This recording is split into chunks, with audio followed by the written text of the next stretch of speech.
Formula One in the 1990s had one driver who was considered faster than Michael Schumacher before either of them reached the top. A driver who took a midfield team to 2 race wins and a genuine championship fight in a single season, who was leading the 99 European Grand Prix with both title rivals out of the points and 2 races to go.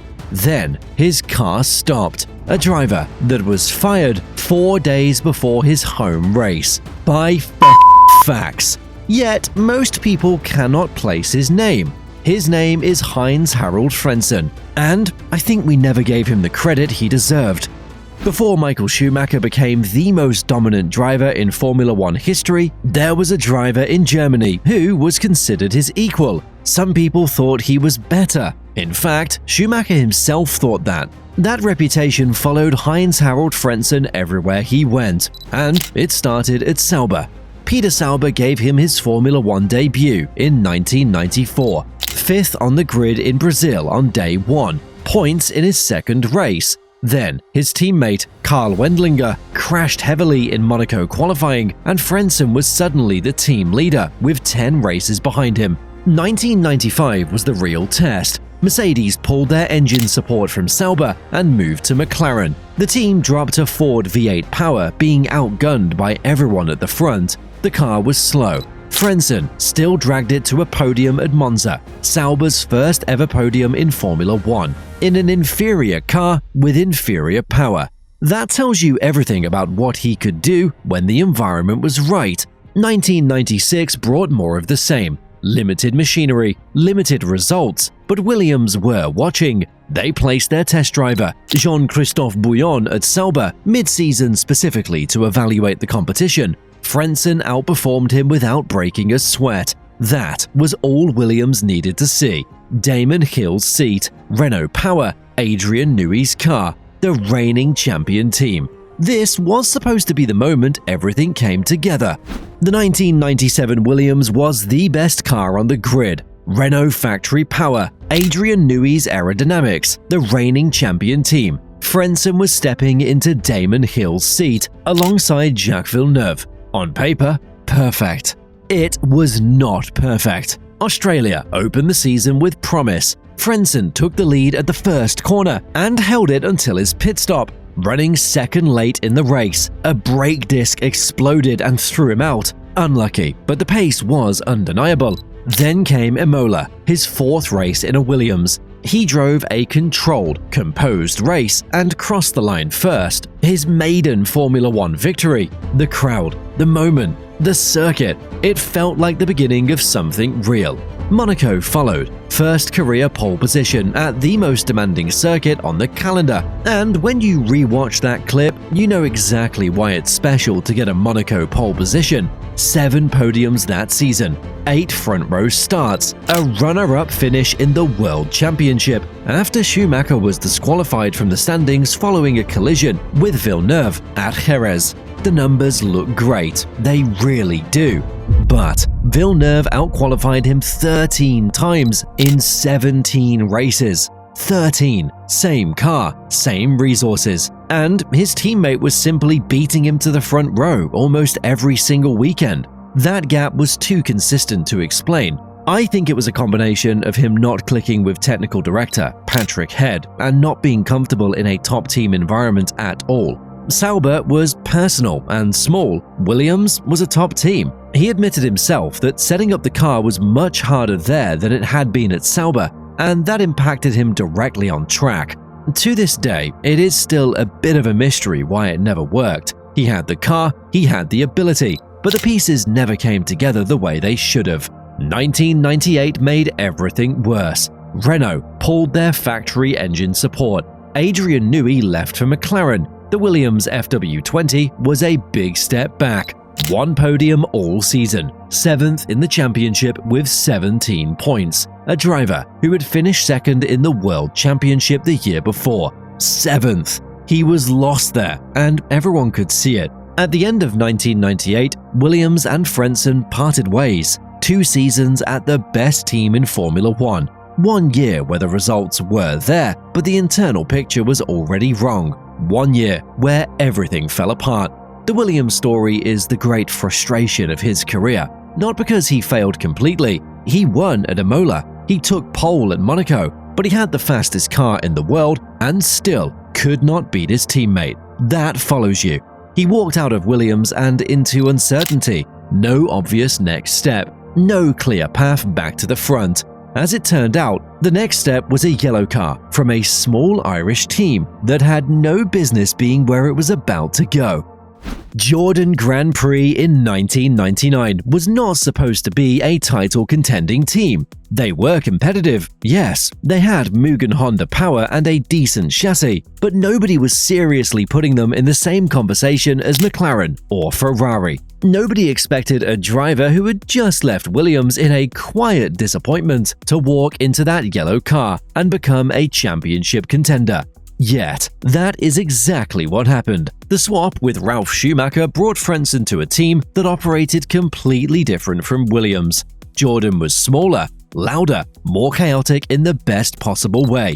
Eddie Jordan believed in his drivers openly and emotionally. There was no Patrick Head, no coldness, no system that demanded you to fit in, just a team that wanted to win, and a driver who needed to feel that someone was in his corner. That combination turned out to be everything. And before the season even got going properly, there was Monaco qualifying. Frentzen spun entering the tunnel section, one of the most unforgiving parts of any circuit on the calendar.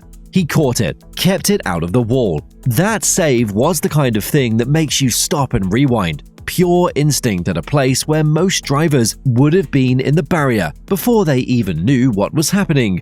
That was the Frentzen that had been missing at Williams, fully alive in the car. And I don't know if it is his name that sounds like it was made for a racing driver, or the image of that yellow car fighting at the front where it had no right to be, but man, I was a fan of him and quite often went with him as my driver in the F1 games. The season built from there. France at Magny Cours. The weather was shifting. Most teams pitted twice. Jordan sent him out on one stop with extra fuel. He won. Sharp call, perfect execution, one move win. Then Monza. He was running second behind Häkkinen. Then the McLaren spun at the first chicane. Frentzen took over, kept his head completely, and won. That yellow car had no right to be winning at Monza, no right at all. That was Jordan's only dry weather Formula 1 victory, ever, and Frentzen delivered it.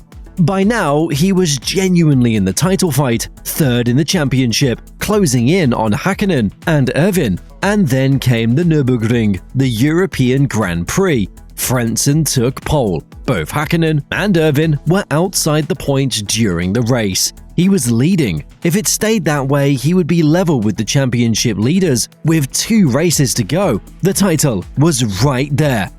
On lap 32, his car stopped. I didn't expect it, because in that moment he could literally close the gap and go for a real shot at winning it all. And just like that, it was gone.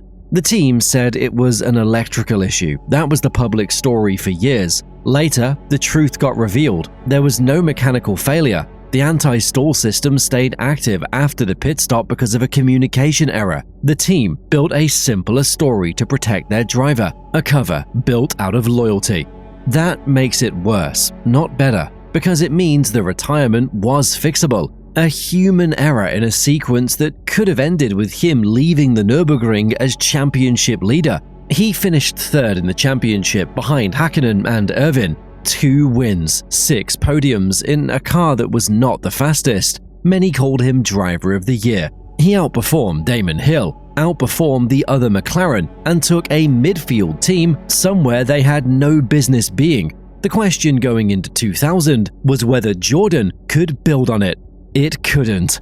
The 2000 season should have been more of the same. 2 wins, third in the championship, driver of the year. The whole paddock expected Jordan and Frentzen to kick on. They did not. Key people left over the winter. The car was quick in flashes, but unreliable in a way the 1999 car never was. The gap that Frentzen's brilliance had papered over was now fully exposed. 11 points all season, 2 podiums, 9th in the championship. It felt like a disaster, and as a young kid, I didn't understand it. 2001 started with genuine hope though, I will give it that. Jordan had secured upgraded Honda factory support. Frentzen called the new EJ11 the best Jordan car he had ever driven. There was real belief. The opening 3 races backed it up with points in Australia, Malaysia, and Imola. The season felt like it had found its footing. Then it collapsed. The new launch control system failed him in Spain,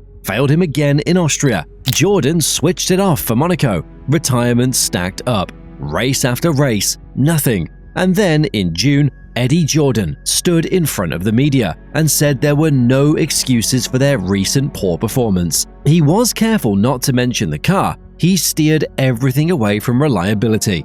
Frentzen was being set up as the answer to a question Jordan did not want to answer honestly. After Silverstone, there was a reported exchange of views. Whatever was said, it was final. On the 25th of July 2001, 4 days before Frentzen's home race at Hockenheim, Jordan ended the contract. He found out by fax. Not a phone call, not a conversation. A fax came out of the machine, and that was it. He said he was completely baffled and contested everything immediately. I didn't understand it at all. 4 days before his home race, by fax. It was ridiculous. It said everything about how Formula One treats people when politics take over. The worst part? He was not dropped. He was traded for an engine deal. Years later, Eddie Jordan admitted it publicly. Honda wanted Takuma Sato. Jordan needed to keep the engines. Frentzen was the price. Not because he'd lost his speed, not because the relationship was broken beyond repair, because a manufacturer wanted their driver in the seat, and Jordan could not say no. What followed was bleak. Prost for the rest of 2001. Prost went bankrupt at the end of the season. Arrows for 2002. Arrows went bankrupt mid-season. 2 teams, 2 bankruptcies. Back to back, the sport was collapsing around him at every turn. He returned to Sauber for a one-off drive in 2002, and then a full final season in 2003. And at Indianapolis, in the penultimate race of the year, he finished 3rd. One last podium, a quiet final statement from a driver who never got everything he needed at the same time. He retired at the end of 2003, 157 starts, 3 wins, 18 podiums. An underrated driver who deserved more. That is all you can say honestly. Heinz-Harald Frentzen always stayed in my head as one of the better drivers, someone who could take a midfield car to places, a real performer when everything felt right. It's a shame to me that he never got what he deserved in my eyes, but at least he showed it on many occasions and became a cult hero with it. But this is not the only story I want you to know about. What about another German driver, but one that did achieve the goal of becoming a world champion? In fact, he got 4 of them. At times, not as loved as Frentzen, but quick as hell. Watch my video about Sebastian Vettel right now.